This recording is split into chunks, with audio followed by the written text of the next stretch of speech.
What if I told you success isn't something you chase, but something you attract by who you become?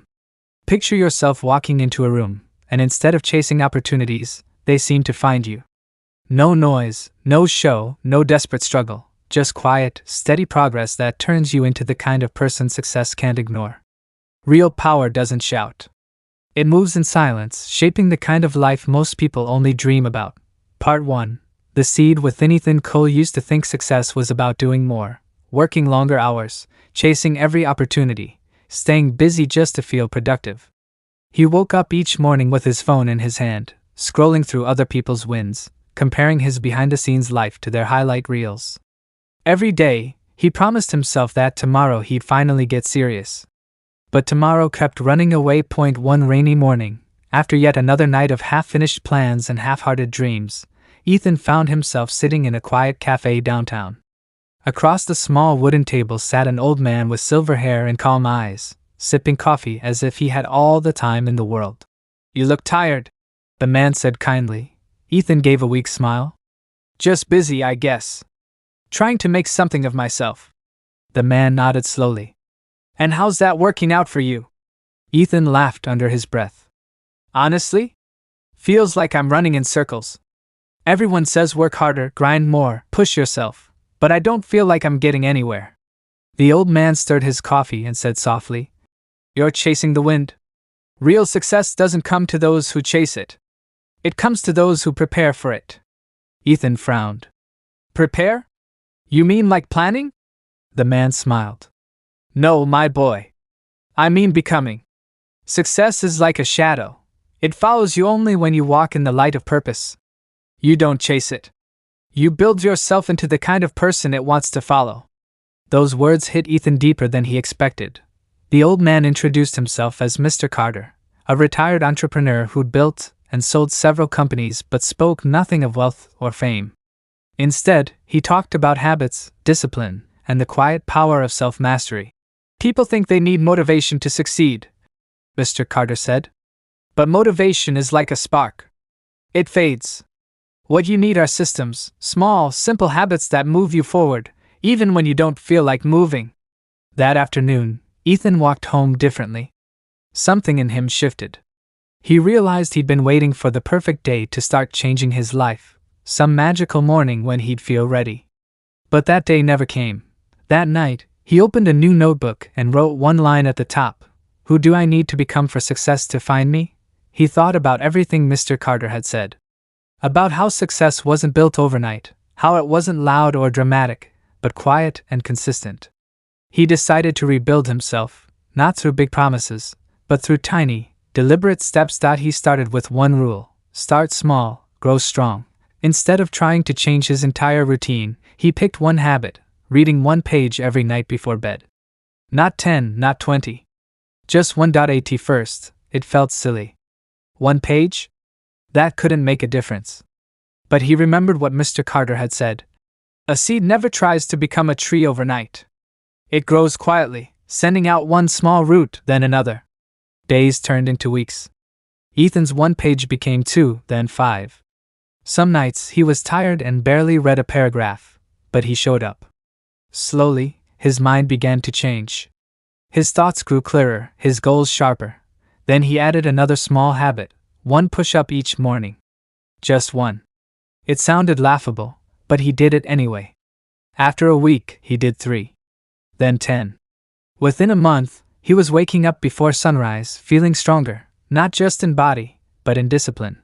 Every small victory built momentum. Each success whispered, "See? You can do this." He stopped waiting for big changes and began mastering small consistencies. He realized that transformation doesn't come from one massive leap.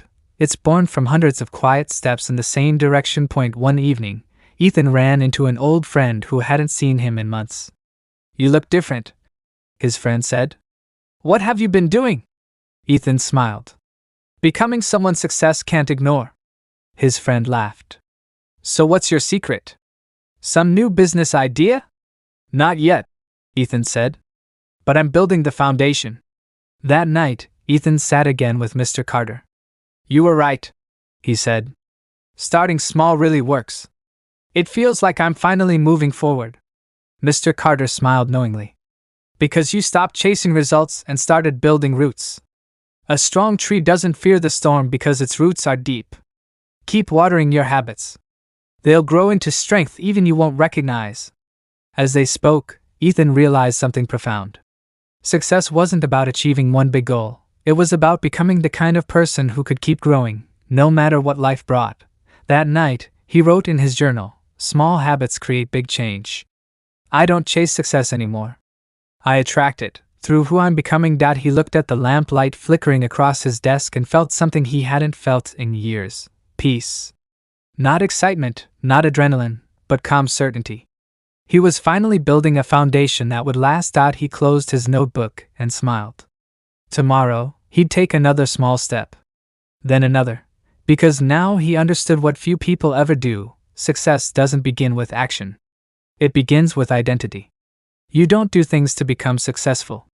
You do them because you've already decided, I am the kind of person who follows through. And when that truth takes root, success has no choice but to follow. Call to action. If Ethan's story inspired you, don't just watch, start. Begin with one small habit today. Like, share, and comment what your first step will be. And don't forget to subscribe for part 2 of The Quiet Blueprint, where Ethan learns the real secret of showing up every single day. Would you like me to continue with part 2? Show up every single day. In the same story style and tone next? Title: The Quiet Blueprint, Part 2, The Power of Daily Action. Imagine if every small action you took today quietly built a bridge to your dream life, brick by brick, almost unnoticed. Most people want instant results, but success doesn't reward speed. It rewards consistency. The secret isn't to do a lot once, it's to do a little, every single day. Greatness isn't made in a moment of excitement, it's built in moments of quiet repetition when no one's watching. Part 2, The Power of Daily Action. Months had passed since Ethan first met Mr. Carter, the wise old mentor who taught him to start small and grow strong. His one-page reading habit had turned into a nightly ritual. His single push-up had become 30. His small notebook, once filled with short notes, was now a journal of steady transformation. One cool morning, Ethan sat again across from Mr. Carter at the same cafe. The smell of roasted coffee filled the air as city life hummed outside. "I've been doing everything you said," Ethan said with a smile. "Small habits every day. It's working. I feel stronger. More focused." Mr. Carter nodded, eyes twinkling. "Good. But tell me, do you do them even on days you don't feel like it?" Ethan hesitated. "Most days, yes. But sometimes I skip when I'm too tired or busy." Mr. Carter leaned forward. "Then that's your next lesson: consistency. True transformation doesn't happen when it's easy. It happens when you do it anyway." He paused, letting the words sink in. "You see, daily action compounds. Just like money grows with interest, habits grow with repetition. What feels small today becomes powerful tomorrow." Ethan nodded, remembering how reading just one page a day had changed his thinking. He was understanding books deeply, connecting ideas, and feeling more confident in his thoughts. Mr. Carter smiled knowingly. Benjamin Franklin once carried a notebook where he tracked his progress on 13 virtues: honesty, patience, humility, self-control. Every week he worked on just one. He didn't try to perfect himself overnight. He just got a little better each day. That's why his success lasted. It wasn't built on luck. It was built on discipline. Ethan wrote the words in his journal: "Discipline is the backbone of progress." The next few weeks tested him. Work became stressful. Deadlines piled up. He came home exhausted. Reading felt like a chore again. But every night, he reminded himself, just one page. Just one push-up. Just show up. He remembered Mr. Carter's story about Franklin and whispered to himself, "Excellence isn't an act. It's a habit." One morning, he woke up before dawn. The city was silent, except for the distant sound of rain tapping against his window. Ethan brewed coffee and opened his notebook. He felt calm, grounded. The simple act of showing up every day had become part of who he was. He realized something profound. He didn't need to chase motivation anymore. His habits carried him. Still, Mr. Carter's next challenge came at the right time. They met again at the cafe, rain pouring outside the window. You've learned to be consistent, Mr. Carter said. Now it's time for something harder, doing the tough things first. Ethan frowned. You mean like the things I usually avoid? Exactly, Mr. Carter said with a grin. Most people spend their day avoiding discomfort. They save their hardest work for last, but by then, their willpower is gone. If you want to rise above the crowd, eat your vegetables first. Ethan laughed. Vegetables? Yes, said Mr. Carter. Do the hard work before dessert. Your mind is sharpest in the morning. Use that time for what matters most. The next day, Ethan decided to try it. He tackled the hardest task on his list, a report he'd been avoiding for weeks. It wasn't fun. It wasn't easy. But when he finished, something changed. He felt light. Free. The rest of the day felt effortless by comparison. He remembered Mr. Carter's story about Theodore Roosevelt, a man who ruled his day with discipline and courage. Roosevelt faced battles, led nations, wrote books, and explored jungles, all because he made a habit of doing hard things first. Ethan could see the pattern. Greatness wasn't random, it was designed. That week, Ethan woke up early every day and attacked the toughest work first. Some days, it was a difficult phone call. Other days, it was a workout he didn't want to do. Each time he finished, he felt unstoppable. He noticed that finishing the hard tasks first gave him energy, not exhaustion. It cleared his mind and built confidence. He began to crave that feeling of victory early in the day. But life, as it often does, decided to test him. One afternoon, his company faced a crisis. A deal he'd been working on for months was falling apart. His team panicked. Voices rose, tempers flared. Ethan could feel the tension building in his chest. For a moment, he almost lost control. Then he remembered Mr. Carter's fourth lesson: stay calm when it's tough. He took a deep breath. Instead of reacting, he listened. He stayed quiet as others argued. Slowly, he began asking questions, simple, thoughtful ones. Within an hour, the chaos began to settle. A new solution appeared, one they hadn't seen in the noise. That night, Ethan sat with Mr. Carter again. I stayed calm today, he said, when everything was falling apart. Mr. Carter smiled. Good. Calm is power. When you stay calm, you lead. Others follow steady hands, not loud voices. He sipped his coffee and added, Abraham Lincoln led a divided nation by staying calm in chaos. When everyone else panicked, he paused. That's how he saved more than just a country. He saved his mind. Ethan thought about that all night.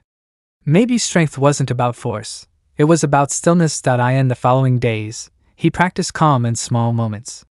When traffic was bad, he breathed. When someone snapped at him, he smiled.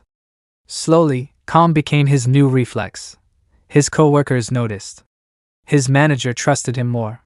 His life began to change, not through grand gestures, but through small acts of discipline repeated daily.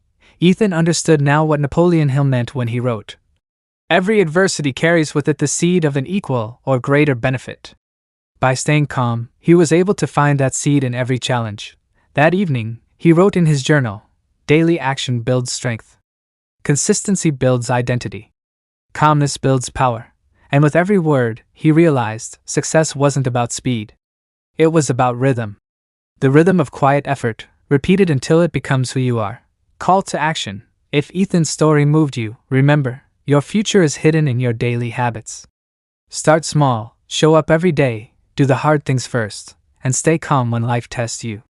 Like, share, and comment what your first daily action will be. And don't forget to subscribe for part 3 of The Quiet Blueprint, where Ethan learns how keeping promises to himself changes everything. Would you like me to continue with part 3, Keeping Promises to Yourself next, in the same story tone and style? Title: The Quiet Blueprint, Part 3. The Promise Within. What if every time you broke a promise to yourself, a small piece of your confidence disappeared, and every time you kept one, that lost piece returned stronger than before? Most people think discipline comes from motivation, but true strength comes from trust, the trust you build with yourself when no one's watching. Part 3. The Promise Within. The morning sun crept through Ethan's window, lighting up his journal on the desk. The pages were filled with lessons Mr. Carter had taught him. Start small, stay consistent, do hard things first, remain calm. But today, he felt different. He wasn't failing outwardly. He was quietly slipping inwardly. He had promised himself he'd wake up early to work on his goals. Yet for 3 mornings in a row, the snooze button won. He'd promised to avoid junk food, but there were still candy wrappers in the trash. No one else knew. But he did. When Ethan met Mr. Carter later that day, the older man noticed the heaviness in his eyes. "You've been quiet," he said, stirring his coffee. "Something bothering you?" Ethan sighed. "I've been breaking my own promises. Small ones. I tell myself I'll do something, and then I don't. I feel weak." Mr. Carter leaned back and nodded slowly. "Ah," he said softly. "You're learning one of life's hardest lessons, self-trust. You see, every broken promise to yourself weakens that trust, just like cracks in a bridge. And every kept promise repairs it, one plank at a time." He leaned forward, his voice calm but firm. "Ethan, you can't build greatness on broken words. If your word doesn't mean anything to you, it won't mean anything to the world." Ethan looked down at his hands. "So how do I fix it?" "Start with small promises," Mr. Carter replied. "Ones you know you'll keep. Make your bed every morning. Drink a glass of water when you wake up. Read 1 paragraph before bed. Don't try to move mountains yet, just move pebbles. When you keep those tiny promises, you teach your mind that your word is law." That night, Ethan started small.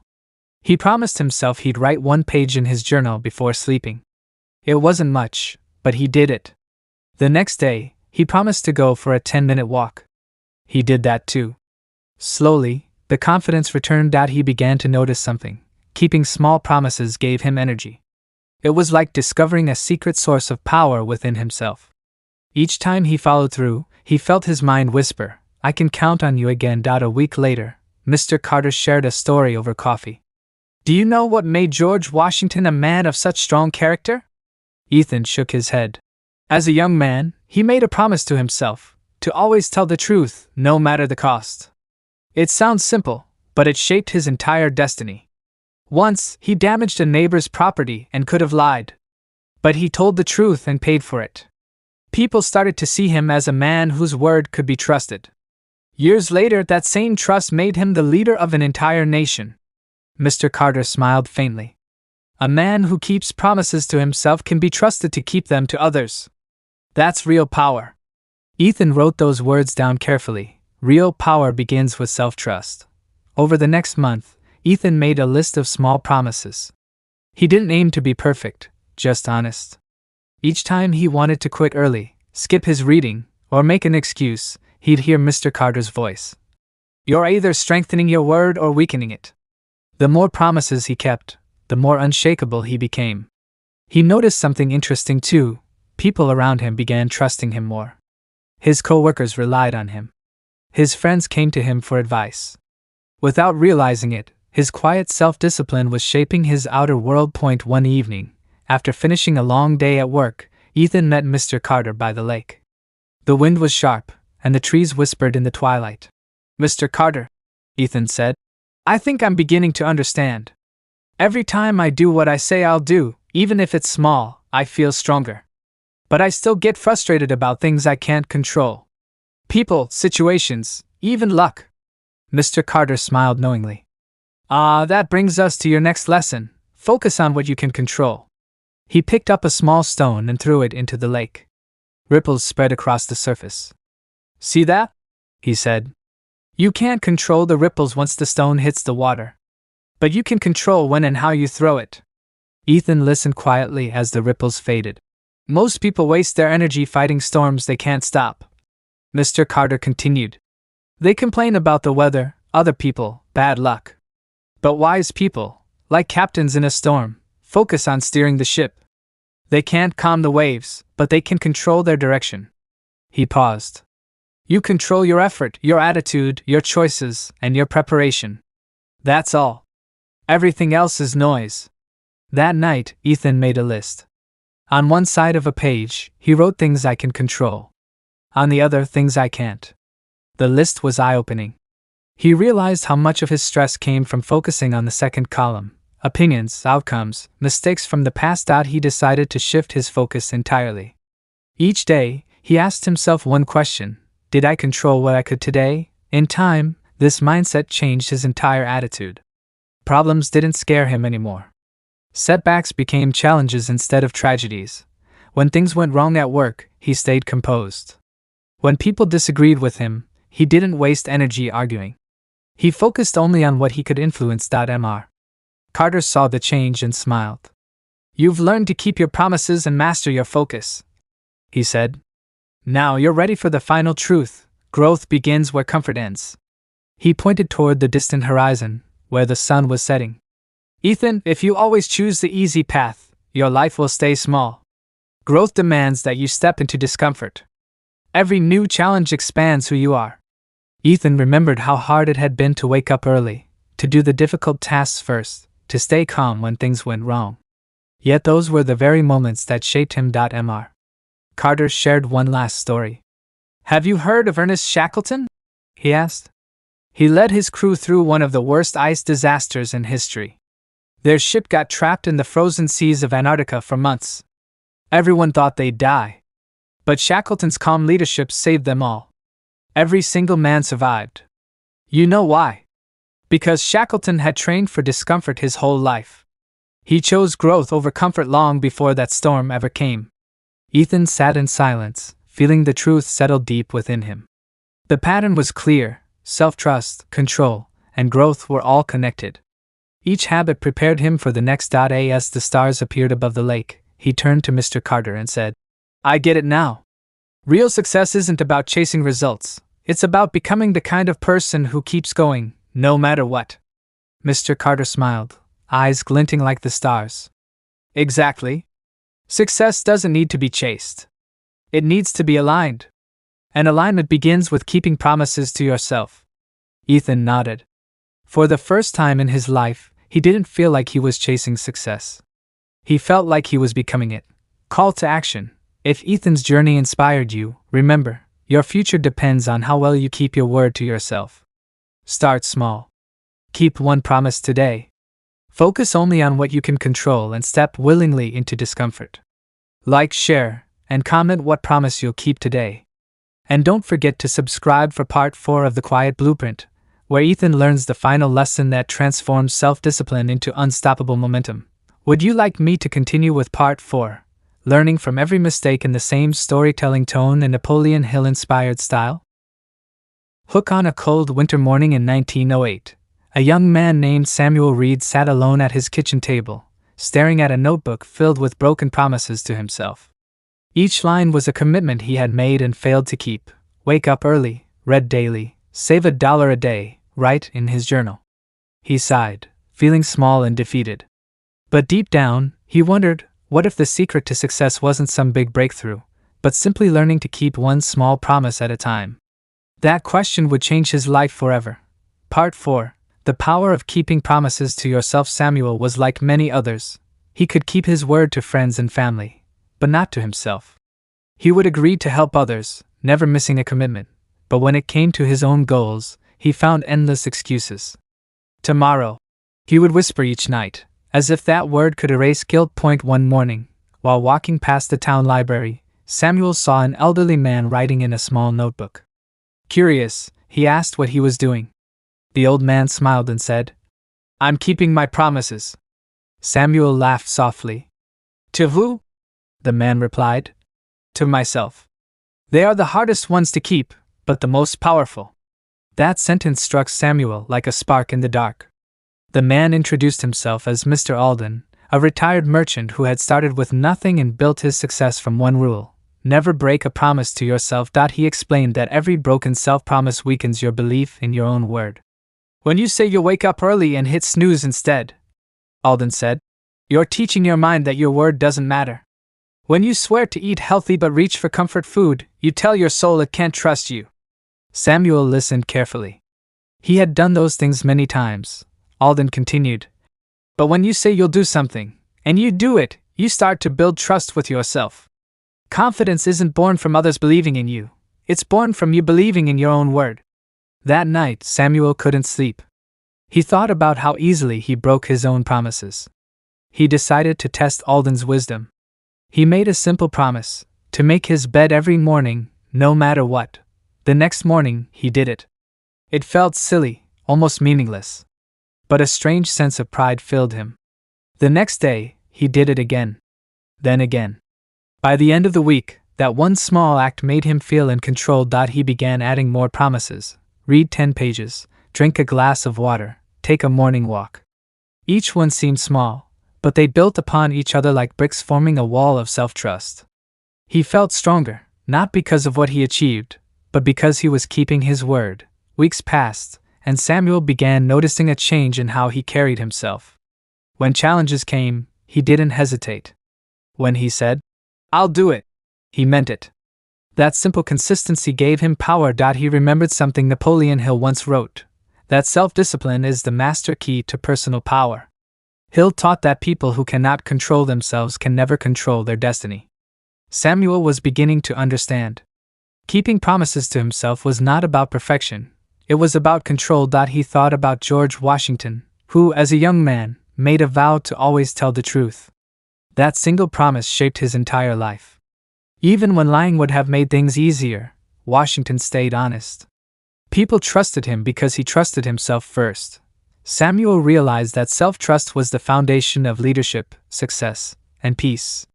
If you cannot depend on yourself, how can others depend on you? Months turned into years, and Samuel's list of self-promises grew. He started waking up early, saving money, writing daily. He built a small business, which slowly prospered, not because of luck, but because his word became law. One evening, years later, a young apprentice in his store asked him, "Mr. Reed, how did you become so disciplined? You never seem to struggle with decisions." Samuel smiled, remembering the notebook of broken promises from long ago. "Because," he said, "I decided to stop lying to myself. The day you stop breaking your own word, everything changes." The boy looked puzzled. Samuel leaned closer. "Most people think success is about talent or luck. It's not. It's about becoming the kind of person your own mind can rely on. Every time you do what you say you'll do, you grow stronger. Every time you break your own word, you weaken your spirit." That night, Samuel opened his old notebook again. The first few pages were filled with failures, but the rest overflowed with checkmarks, promises kept. It was the story of his transformation, one day at a time. He finally understood what Hill meant when he said, "You are the master of your fate, the captain of your soul." Mastery begins with mastering yourself. In the years that followed, Samuel taught his method to his apprentices: start small, keep your word, and let your habits shape your destiny. Many of them went on to become successful business owners and leaders, and each of them remembered Samuel's golden rule: never make a promise to yourself you don't intend to keep, and never break the ones you do. As he grew old, Samuel wrote in his journal, "The moment I learned to honor my own word was the moment I became truly free. A man who keeps promises to himself fears nothing, because he knows he can trust himself in any storm." That simple truth carried him through every hardship with calm, confidence, and purpose. He no longer needed to chase motivation or inspiration. His word was enough. So remember this: you cannot build success on broken promises. Each time you keep your word to yourself, you build invisible strength. One day, others will call you disciplined, reliable, unstoppable. But you will know, it all began with one small promise kept. Call to action. If Samuel's story inspired you, remember, your success begins today, with one small promise kept. Subscribe, share, and leave a comment about the promise you'll start keeping to yourself today. Would you like me to continue with Part 5, Focus on What You Can Control, next in the same Napoleon Hill story style? Hook. It was a gray morning in Chicago, 1912. The city buzzed with energy, but inside a small office on Madison Street, a young salesman named Henry Porter sat frozen in frustration. His business had failed again. The markets had shifted, his customers had vanished, and he was left blaming everything and everyone: the economy, bad luck, even the weather. That morning, as he stared out the window at the cold November rain, an older man approached him and quietly said, "Son, stop fighting the wind. You can't change it. But you can always adjust your sails." Those 12 words would change Henry's life forever. Part 5. Focus on what you can control. For weeks, Henry couldn't stop thinking about that simple sentence. Adjust your sails. It echoed in his mind like a riddle.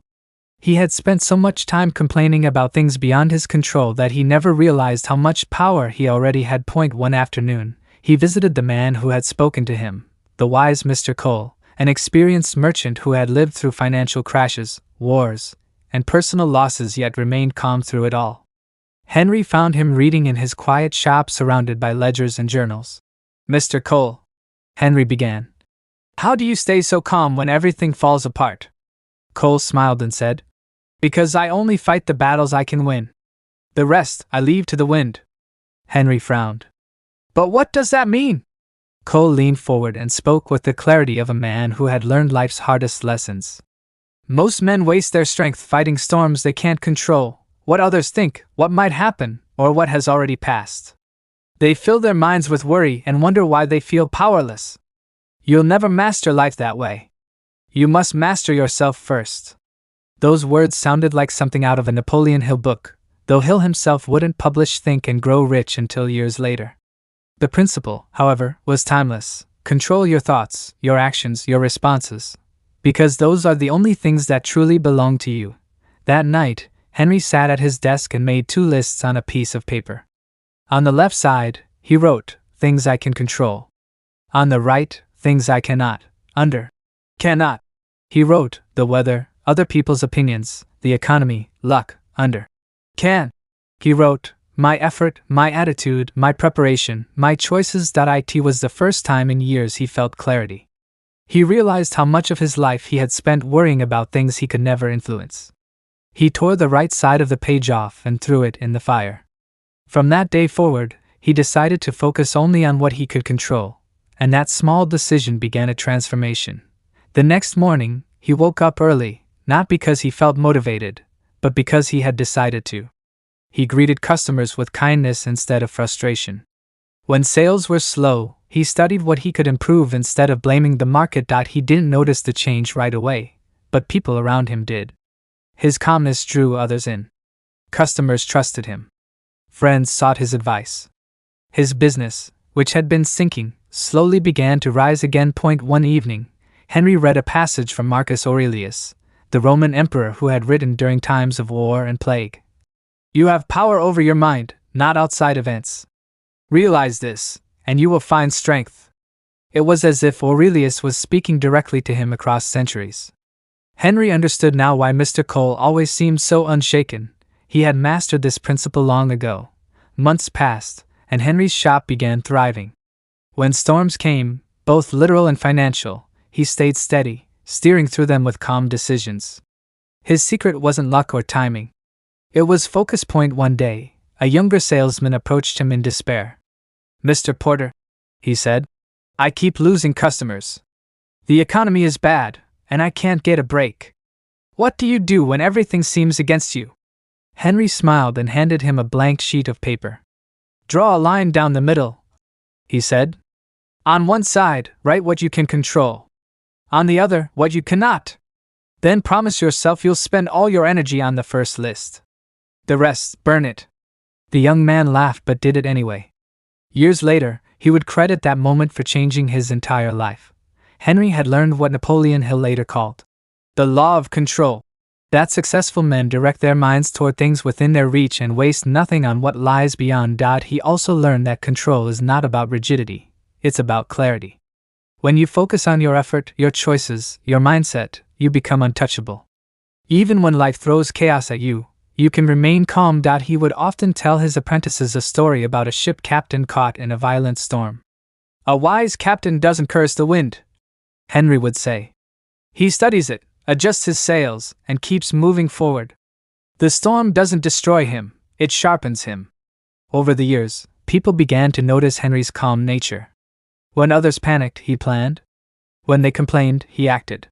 His mind became like still water, deep, clear, and strong. He became known in the community as the man who never lost his head, no matter the situation. Even when he faced personal losses, he stayed composed. People came to him not only for business advice but for peace of mind. In his later years, he wrote a short note that he kept on his desk until his death. It read, "Peace is not found in the absence of problems, but in mastering your response to them." That note, now framed in his grandson's office, continues to inspire generations. Henry Porter's success was not built on chance or luck.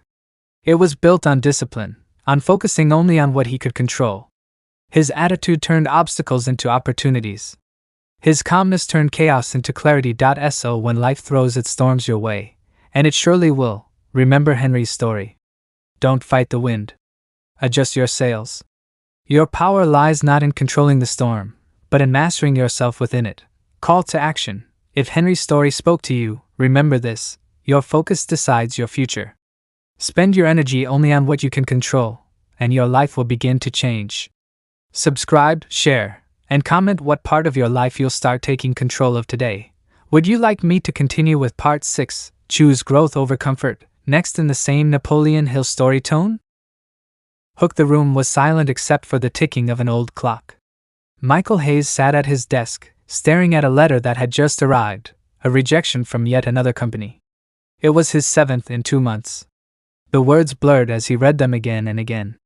He had the degree, the skills, and the hunger, but something was missing. He felt stuck, trapped in a loop of trying and failing.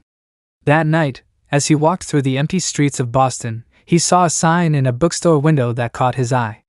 It read, "Comfort is the enemy of progress." He stopped and whispered, "Maybe that's been my problem all along." That single moment became the spark that would change his entire life. Part 6. Choose Growth Over Comfort. Michael had always been a dreamer, but he was also careful, too careful. He liked predictability. He liked knowing what came next. Comfort felt safe, but it also kept him small. Each time he faced a new challenge, he backed away, convincing himself it wasn't the right time or that he wasn't ready. But as he stood before that bookstore window, something inside him shifted. He realized he had been living in a cage of his own making, a prison built from comfort. The next morning, he walked into the store. The bell above the door jingled, and the scent of old paper filled the air. Behind the counter sat an elderly man with kind eyes, reading a worn copy of Think and Grow Rich. "Looking for something?" the man asked. Michael nodded. "I'm looking for a way to change my life." The man smiled. "Then start by changing your habits." He handed Michael a small book of quotes and said, "Growth is never comfortable, but comfort never brings growth. You can't stand in the shade and expect to grow in the sun." Michael bought the book and read it cover to cover that night. One line stood out above all others. "Every challenge is an invitation to become someone greater." That idea struck him deeply. He had always avoided discomfort, rejection, risk, failure. But what if those were the very things meant to shape him? The next day, he made a decision. He would do one uncomfortable thing every day. Just one. Something that scared him, stretched him, or challenged him. On the first day, he spoke up at a meeting instead of staying silent. His voice shook, but afterward, his boss complimented his idea. On the second day, he woke up an hour earlier to exercise, even though he hated mornings. On the third, he called a potential client who had ignored his emails for weeks. They answered, and gave him a chance. Each small act felt terrifying at first, but with every step, Michael grew stronger. He began to see that discomfort was not his enemy. It was his teacher. Every challenge he faced revealed weaknesses he needed to strengthen, fears he needed to face, and skills he needed to sharpen. It reminded him of a line he once read from Napoleon Hill. "Every adversity carries with it the seed of an equal or greater benefit." Weeks turned into months, and Michael's life started to change in quiet but powerful ways. His confidence grew. His decisions became bolder.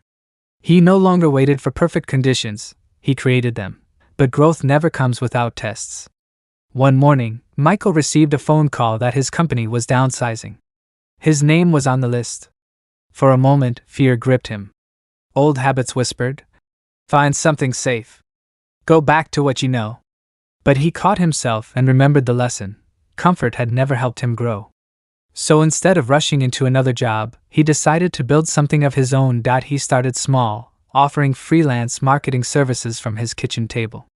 The first few weeks were rough. Clients didn't respond. Payments came late. Some nights he questioned everything. But every setback became another opportunity to grow. He learned how to manage time, how to sell, and how to keep faith when results came slow. He worked in silence, focused on progress, not perfection. Every morning, he reminded himself of Ernest Shackleton, the Antarctic explorer who once said, "Difficulties are just things to overcome, after all." Shackleton's courage in impossible conditions inspired him to push forward even when everything felt uncertain. One evening, while walking home from a long day, Michael passed by the same bookstore where his journey had begun. The sign was still there. "Comfort is the enemy of progress." This time, he smiled. He finally understood it. Comfort had once kept him trapped, but challenge had set him free. A year later, his small business had grown beyond anything he imagined. He wasn't just making money, he was helping others grow too. He started mentoring young entrepreneurs, teaching them the same lessons that had transformed his life. During one of his talks, a nervous student asked, "What if I fail?"